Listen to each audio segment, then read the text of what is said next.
verkefni 2 snýst það að taka þetta og þið ætla að prófa okkur áfram með þetta sem ég hef búin að vera að fara yfir núna semstu tveim fyrirlestrum. Og það í raun þetta áframhalda á þessu fyrsta verkefni sem var bara að koma ykkur á stað og setja upp síðuna, en núna ætlum við að setja upp 4 síður, 3 af þeim með einhver efni. Eina af þeim ætlum við með formi, eina af þeim með einhverju töflu með gögnum í og ein með einhverjum texta. Og þið fáið svo að gefið hérna grunn að þessum síðum, þannig þær eru hér og þið ætla að fylla inn í þetta og hérna er index.html sem þið ætla að fylla inn í. Þannig að þær eiga að vera hérna undir pages og svo er einhver mynd hér og þið ætla ekki að eiga við þetta, heldur ætla þið bara að fylla inn í þessar 4 síður með ykkar HTML-i.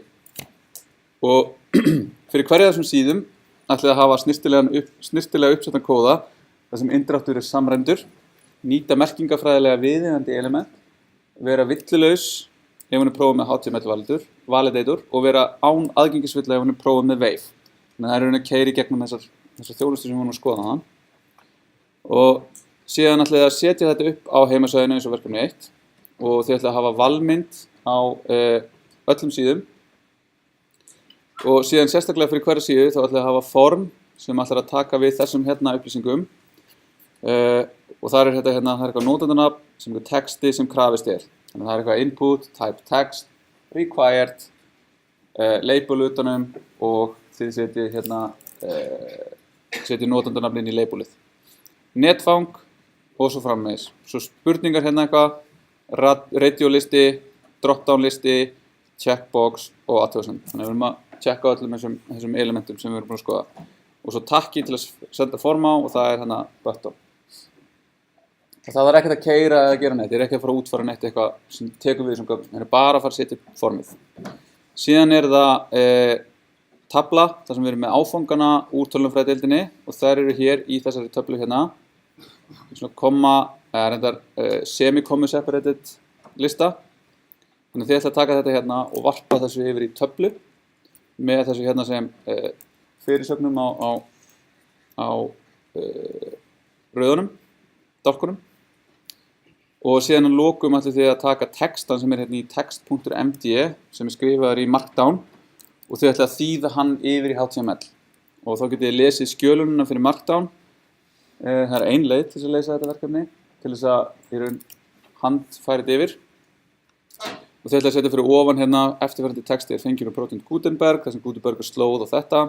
Og síðan er vísað í mynd í text.md sem þið ætla síðan að laga slóðuna í HTML-inu en þið ætla ekki að færa IMG-möppuna. Þannig að ef við skoðum hvernig þetta lítur út hérna, þá er þetta hérna fyrstu 2 kaflarnir úr The Prince eftir Machiavelli og það er hérna einhver fyrirsögn, einhver önnur fyrirsögn, einhver skáleitraður, eitthvað svona quote dæmi hérna, mynd og við vítum hérna raw, þá getum við séð í raun hvernig þetta er sett upp. Þannig að þetta hérna gefur til kynna fyrirsögn, skáleitrun og svo framvegis. Þið flettið þessu upp. Og síðan hafið þið forskrift að útliti hérna í þessari útlitsmöppu.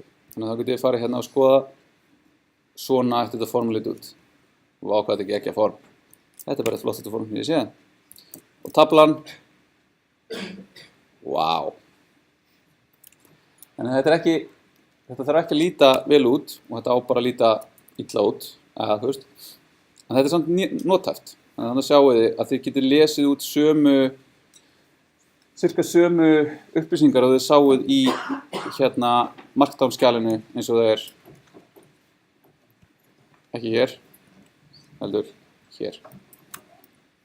Svo eitt sem er í þessu, það er það að við erum með þessa töflu hérna og það var ekki skemmtilegt að fara að setja þessa töflu upp í höndunum til að segja að taka bara eitthvað hérna og byrja bara eitthvað ok, TR, TD og eitthvað svona af því að það myndi enda hratt í gráti og knýstan tanna. Það sem við getum gert er í raun að nota editorinn og ég hveti ykkur til að nota þetta sem tækifæri til þess að prófa hvernig áfram með það. En í þessum editor þá getur ég til dæmis valið hérna margar línur, þannig ég held henni shift og fer hérna niður, gerir hérna command shift A nei, Command A bara, til þess að velja allt. Þá get ég gett Command Shift L og þá bý ég til þess að karet á hverju einustu línu sem ég er búinn að velja.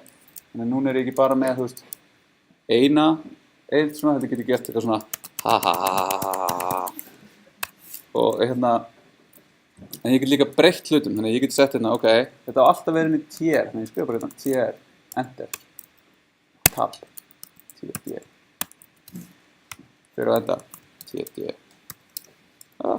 svona, TR, búm, nú er ég búinn að gera eitthvað sem að hefði tekið mig töluvert lengri tíma ef ég hef gert það fyrir hver einustu línu í einu og núna er ég búinn að skipta þessu upp í þetta, þannig að þá er næsta hérna, ok, hvað get ég gert þetta hér? Jú, ok, það eru eitthvað semikomur hérna, þannig að hérna get ég núna gert Command D og þá get ég valið hérna 3 semikomur í röð og ég get gert hérna, ok, TD, ok, TD, það lítur eitthvað smá skringilega út, ok, bökkum hérna, Enter, nei, þetta er ekki, þannig að hugsanlega þurfum að bakka hérna eitthvað í þessu sem við gerum hérna